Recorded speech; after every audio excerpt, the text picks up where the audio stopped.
Sup Shredders, my name is Logan aka Spiderhands and welcome to an SP Reviews where today we have ourselves a track from an act named Guccibenx titled Someone. And if we switch over to here, we got ourselves a track Someone on the screen on Spotify and we're going to listen through it from start to finish. And we're going to hear what we think. Let's go.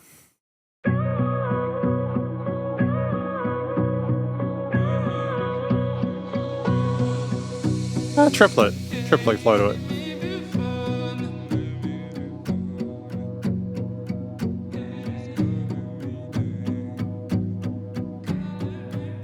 Interesting vocal ad-libs.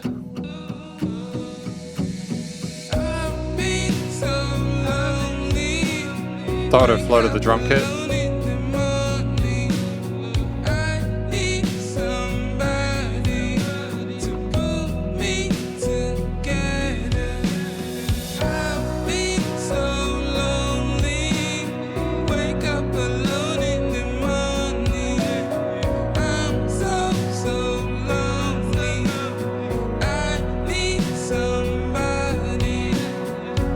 A really interesting vocal timbre. I'm not going to try and interrupt it too many times, but I just want to comment on that before we move forward. The voice is distinctive because it sounds like there's a bit of vocal fry a lot of the time. The chord progression is palatable and you can kind of predict where it's going. The triplet flow continues though. It's just the sparkle of the keys as well on top, which is really nice.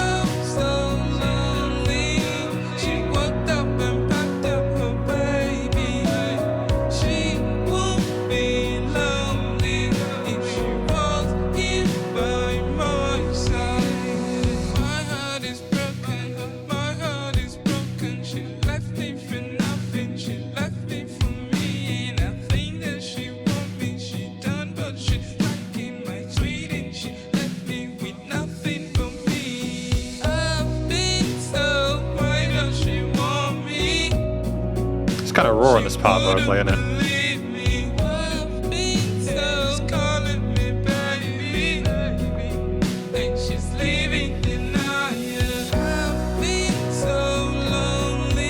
A little more polish in the vocals here in the chorus. It's nice to have a bit of that kind of organic raw taste in that previous verse part near the end, kind of crying out. Makes sense for the story.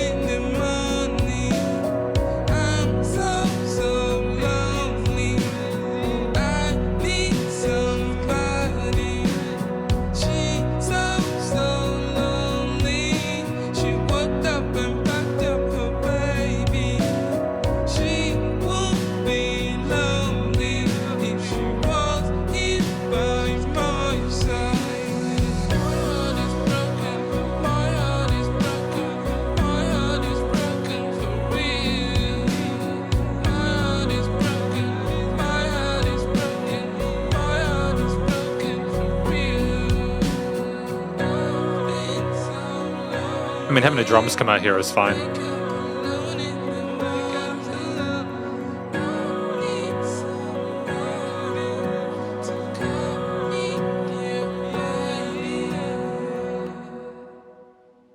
I mean, like, that was a nice, kind of pleasant track to listen to. I mean, it wasn't that it was nice and that I was happy with the fact that they're going through a terrible time needing somebody after this person left them. It's just more that there were no really sort of harsh, uncomfortable textures within that.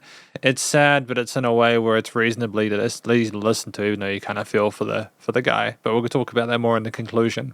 Now, welcome to the conclusion of my review of this track from an act named Guccibenx titled Someone. Now, Guccibenx, I think this is my first time listening to them, and I thought this was a solid first impression. The story, should I start with? Again, I think it's about someone who has lost their partner, someone they're in a relationship with, and they've taken everything away from them. The way that they sing in this track is very kind of visceral. It sounds like they're really struggling to get the words out within the vocal performing, and I think that's a good idea because it can make it seem more real if you do that. It takes away some of the assumption that there'll be like a complete dedication to post-processing studio polish there, and you kind of left listening to a guy sort of sing his heart out. So I think ultimately that was a smart move there. I'm really happy with that. But it's also the fact that, you know, with this track, we had a solid understanding of when to have the notes completely, fully functionally in tune. Some of those notes kind of went a little bit out, I think, as on purpose to illustrate a sense of like discourse and stress and just, you know, like how when you feel upset, you kind of like lose control of things a little bit, like some of those notes went just a little bit off, just to sort of add a sense of sort of like disconnect there. I thought that was smart with the note choice there. Sometimes it can be good to have everything sort of all ducks in a row. Sometimes it can be good to just have a little bit of kind of like frazzle, just to allow it to sort of stand out and be a bit more sort of noticeable in a good way. I think the track at 2:44 was nicely laid out. We had a chorus kind of hook section there with instrumental intro, instrumental outro with hook, and then like a main sort of verse section, then a chorus, and then we ended. The track was 2:44, so it sits well within the 2 to 4 minute sweet spot there, not too short to miss context in the story that's required, not too long that you have sort of one main motif and it overstays its welcome. We did just have the one sort of chord progression throughout. We typically had, I think, guitars, we had keys, we had bass, and we had drums. We might have had some other synths or some other parts, but ultimately those are the main elements there. The keys, when they were there, if I talk about a few other instruments I liked, were nice and present and melodious in the mid to high range there. They twinkled, were a bright sort of starry texture in the atmosphere, the environment of the track and the stereo field. The guitars, with the way they were strummed, sounded nice and clean and fragrant. They had a great presence in the mix without being too much, even though they were played in a piano or pianissimo dynamic. And ultimately, it was also just the fact that we weren't using like traditional major or minor chords. We had a little bit of kind of complexity with some maybe the extensions there, or maybe some sort of like sus chords. But ultimately, we weren't just playing with the kind of apples and oranges kind of stuff. We were mixing our colors around, and we came up with some really interesting sort of overall sort of concepts. And I think in that respect alone, the chords were great to listen to, and the song was very compelling. But through the progression, which allowed that sort of main theme to carry and kind of repeat throughout the entirety of the song. I was happy with the fact that the drums weren't there all the time, but when they were, they're absolutely smashing. I really adored not only the triplet flow we had throughout, but the way that we come in with the really strong kicks and snares on the chord note accents was wonderful, and nice and tight, and very, again, it's a great first impression. Everything sounded nicely in tune, and a great sense of cohesion there. With the bass, like not as noticeable, but still you could hear the low end was taken care of, and ultimately things are very tight harmonically. And just in regards to the performance itself, that note out of place. The theme overall sounded like someone who there was beautiful, I think there were beautiful feelings that we used to have. And there was like also a sense of sweetness to it, I think, just to make it more appealing to listen to someone going through this. But there was an overall sense of sadness as well with those minor chords there. And even though it did kind of resolve with like a major at the end, there were major chords in it, but like the way that we sung kind of meted that out a little bit, not making it too happy, a little bit kind of like somber sounding, almost melancholic, I suppose. I'm not sure if I want to fully commit to melancholic, but it was an interesting theme anyways. I think the chord choices were done well.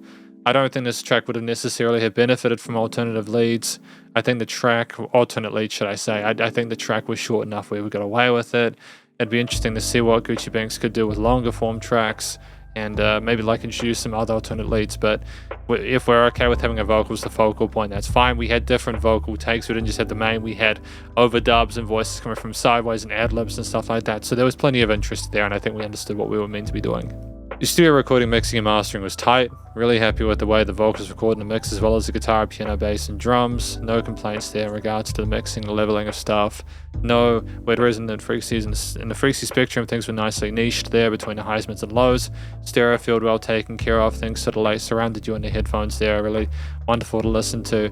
And there was dynamic range to this. It wasn't the same lines all the time, but it was also commercial grade in the sense that it was still kind of, even though there were dips and peaks and troughs, it still had a sense of like things were glued really efficiently in a way where it sounded like everything was connected, and it was like it didn't take you out of the illusion, if that makes sense.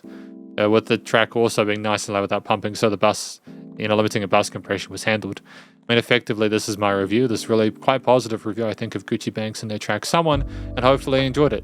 If you did, please do go show us some love via their various social medias and a Spotify page, and stay cool, stay safe, and please remember to support your local musicians and artists at this point in time, as you need to help more than ever with all the crazy stuff going on in the world, and I'll catch you in the next review. Spiderhands out.